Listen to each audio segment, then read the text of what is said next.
if the invader comes. Don't give any German anything. Don't tell him anything. Hide your food, bicycles, and maps. See that he gets no petrol.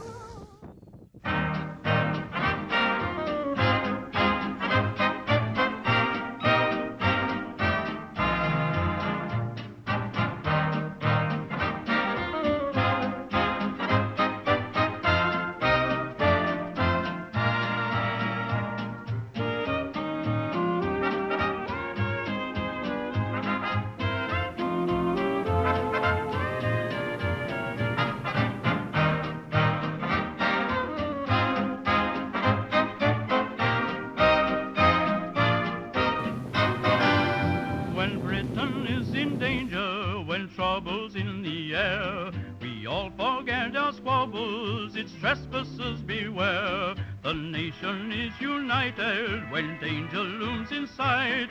We march along together and sing with all our might. We must all stick together, and the clouds will soon roll by.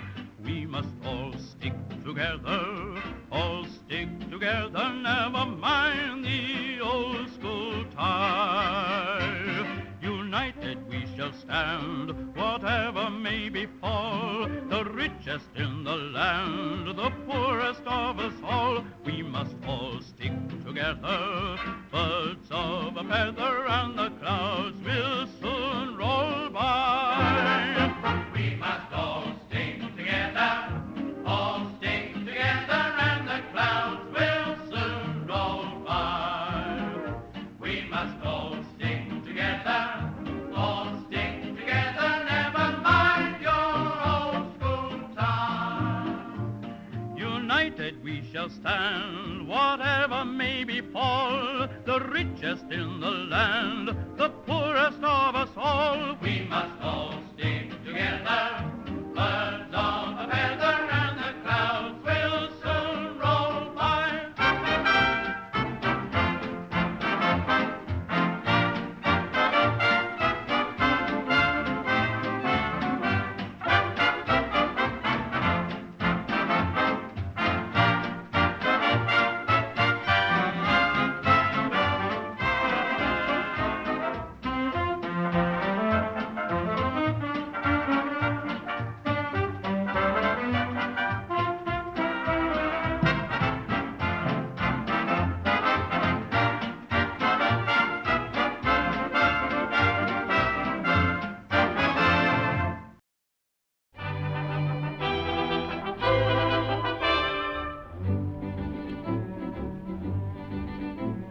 Colonel Montmorency, who was in Calcutta in '92, emerged from his retirement for the war. He wasn't very pleased with all he heard and all he saw, but whatever he felt, he tightened his belt and organized a corps. Poor Colonel Montmorency thought, considering all the wars he'd fought, the Home Guard was his job to do or die. But after days and weeks and years, bravely drying his manly tears, he wrote the following letter to the Minister of Supply. Could you please oblige us with the Bren gun, or failing that, a hand grenade will do? We've got some ammunition in a rather damp condition, and Major Huss has an arquebus that was used at Waterloo. With the vicar's stirrup pump, a pitchfork and a spade, it's rather hard to guard an aerodrome. So if you can't oblige us with the Bren gun, the Home Guard might as well go home. Could you please oblige us with the Bren gun? We're getting awfully tired of drawing lots.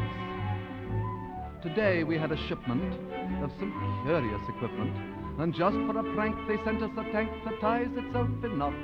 On Sunday's mock invasion, Captain Clark was heard to say he hadn't even got a brush and comb. So if you can't oblige us with the Bren gun, the Home Guard might as well go home.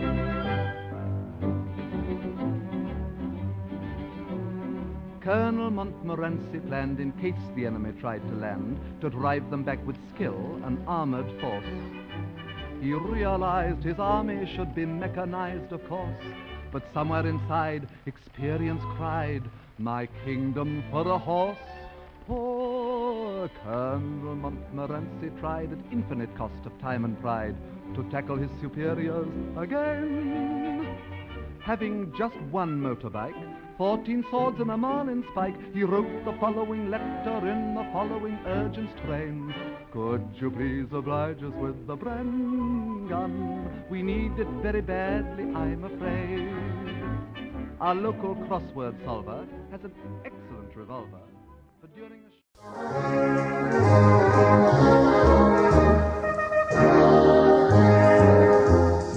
Praise the Lord, and pass the ammunition. Praise the Lord, and pass the ammunition. Praise the Lord, and pass the ammunition, and we'll all stay free. Praise the Lord, and swing into position. Can't afford to be a politician.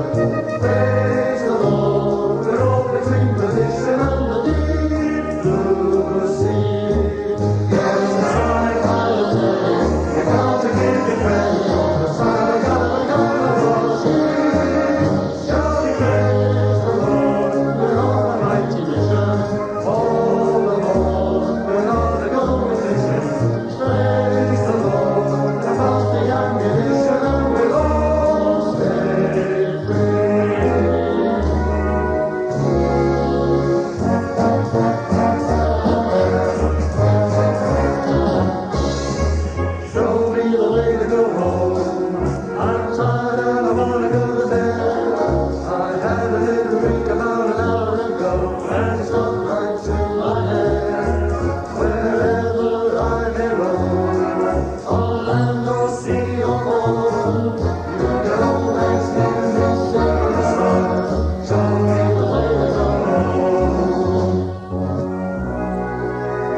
It does not seem that it can be long delayed.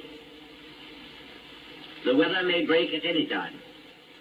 Besides this, it is difficult for the enemy to keep these gatherings of ships waiting about indefinitely, while they are bombed every night by our bombers, and very often shelled by our warships, which are waiting for them outside. Therefore, we must regard the next week or so as a very important week for us in our history. It ranks with the days when the Spanish Armada was approaching the Channel, and Drake was finishing his game of bowls, or when Nelson stood between us and Napoleon's Grand Army at Boulogne. We've read about all this in the history books. But what is happening now is on a far greater scale and of far more consequence to the life and future of the world and its civilization than these brave old days of the past.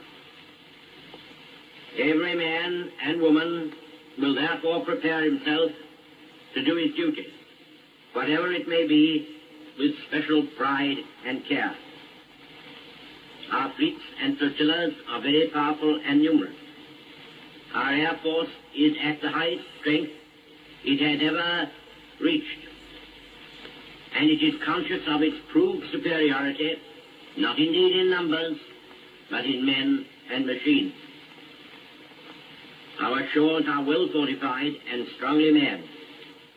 and behind them, ready to attack the invaders, we have a far larger and better equipped mobile army than we have ever had before. This is a time for everyone to stand together and hold firm, as they are doing. Germany calling, Germany calling, Germany calling. Here are the Reichs under ambush, Station Bremen and Station DXB on the 31-meter band. You are about to hear our news in English.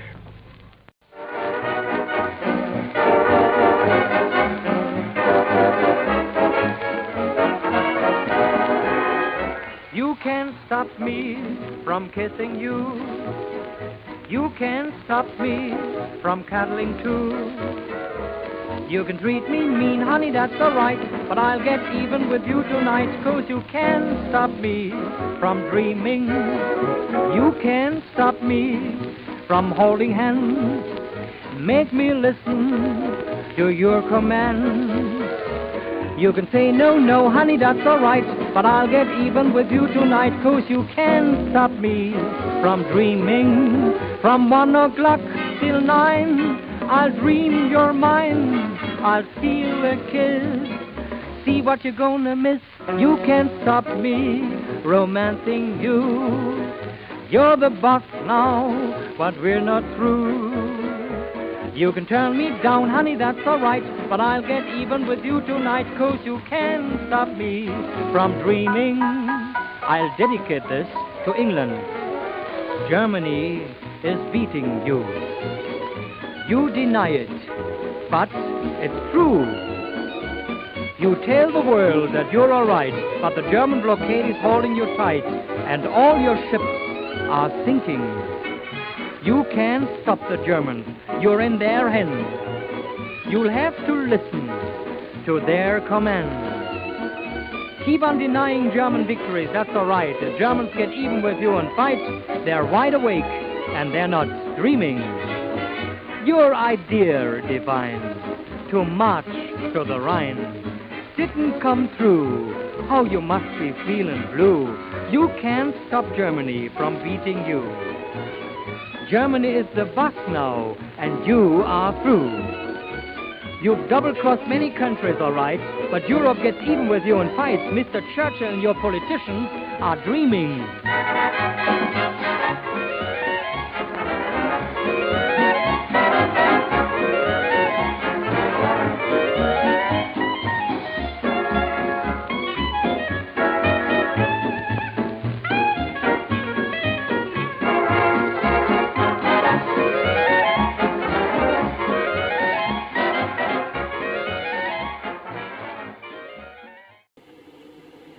These next 2 weeks are grave and anxious.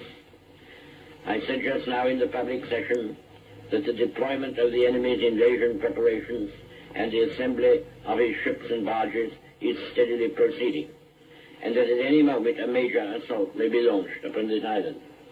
I now say in secret that upwards of 1,700 self-propelled barges and more than 200 sea-going ships, some very large ships, are already gathered at the many invasion ports in German occupation. If this is all a pretense and stratagem to pin us down here, it has been executed with surprising thoroughness and on a gigantic scale. Some of these ships and barges, when struck by our bombing counterattack and preventive attack, have blown up with tremendous explosions, showing that they are fully loaded with all the munitions needed for the invading armies, and to beat us down and subjugate us utterly. The shipping available and now assembled is sufficient to carry in one voyage nearly 500,000 men. We should, of course, expect to drown a great many on the way over, and to destroy a large proportion of their vessels. But when you reflect upon the many points from which they could start, and upon the fact that even the most likely sector of invasion, that is to say, the sector in which enemy fighter support is available for their bombers and dive bombers, extending from the Wash to the Isle of Wight, is nearly as long as the whole front in France, from the Alps to the sea, and also from the dangers of fog or artificial fog, one must expect many lodgements, or attempted lodgements, to be made on our island simultaneously. The difficulties of the invader are not ended when he sets foot on shore. A new chapter of perils opens upon him. I am confident we shall succeed in defeating and largely destroying this most tremendous onslaught by which we are now threatened, and anyhow, whatever happens, we will all go down fighting to the end. I feel as sure as the sun will rise tomorrow that we shall be victorious. But I ask the House to assist us in solving these problems, worse than any that have ever threatened the civilized community before, by meeting the wishes of the government in the arrangement of parliamentary business, and in lightening the burden which rests upon the men in charge. There'll always be an England, and England shall be free. If England means as much to you as England means to me, red, white, and blue, what does it mean to you? Surely you're proud, shouting aloud, ringing away. The Empire too, we can depend on you. Freedom remains, peace on the case, nothing can break. There'll always be an England, and England shall be free. If England means as much to you as England means to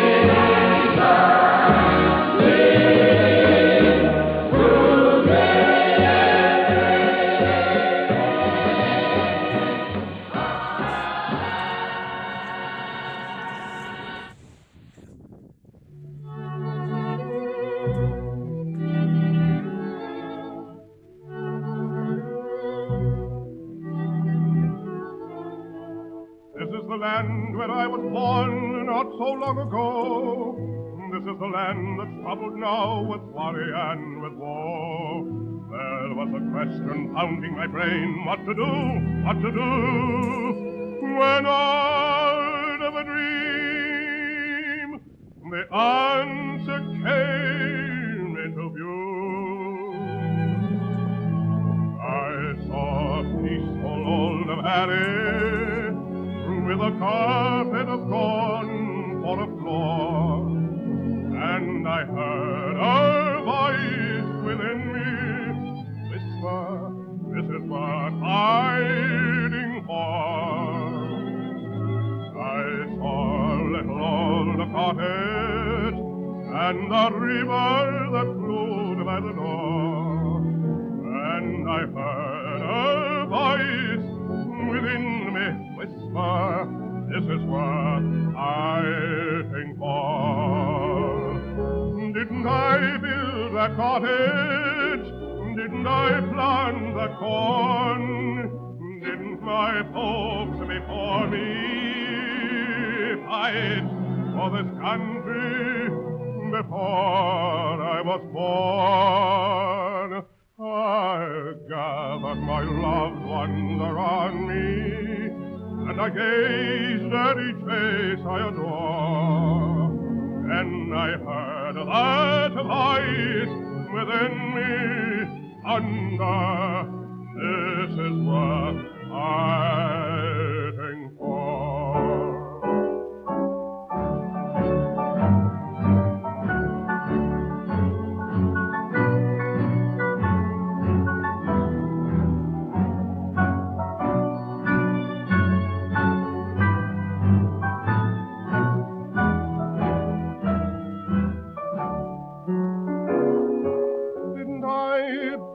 That cottage, didn't I plant that corn? Didn't my folks before me fight for this country before I was born? I gathered my loved ones around me, and I gazed at each face I adore.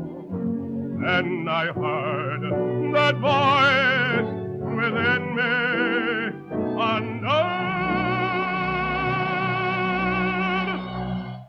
this is what I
darkness is a boon.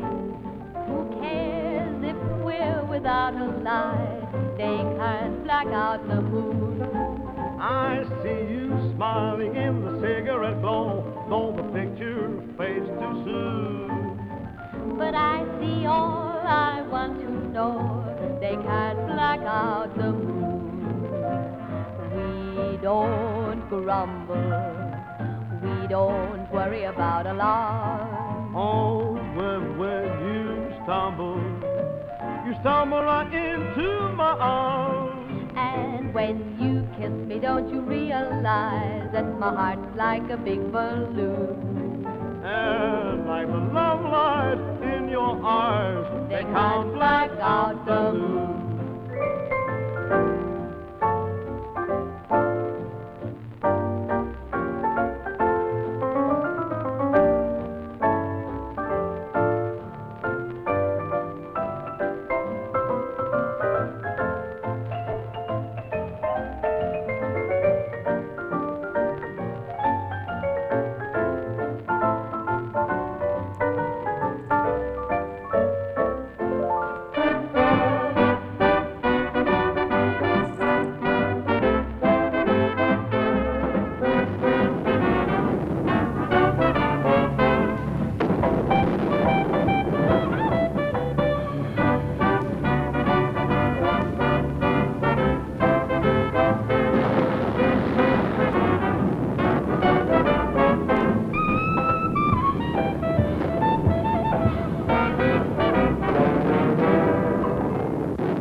The Admiralty needs a large number of fishermen, especially enginemen and stokers, to form the crews of additional mine-sweeping and anti-submarine vessels.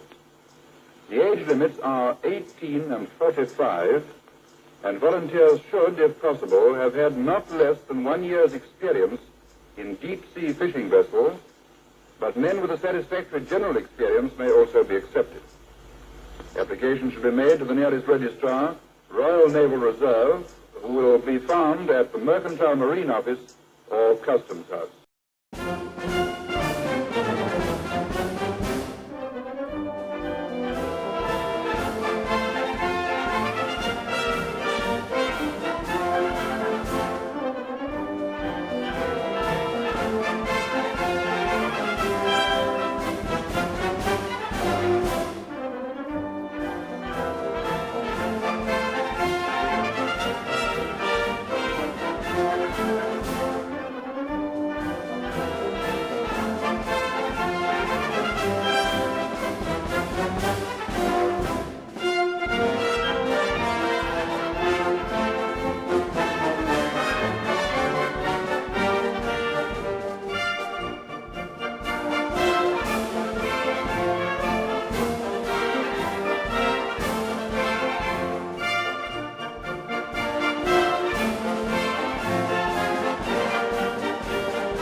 This is the BBC Home Service.